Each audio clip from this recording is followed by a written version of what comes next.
Texas is 60% people of color. And they just drew a map where our votes barely count in a third of districts. Here's how they did it. Mid-decade redistricting. They redrew the lines outside of the normal cycle and under White House pressure, specifically to gain 5 more congressional seats.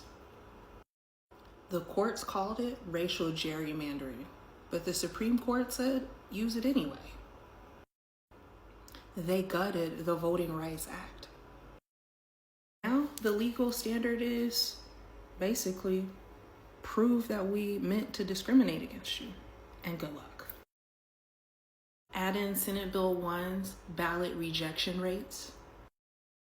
Add in 479,000 Texans blocked from voting by felony laws rooted in Jim Crow. This isn't just one bad policy. It's a system. Power doesn't disappear. It just gets redirected away from us.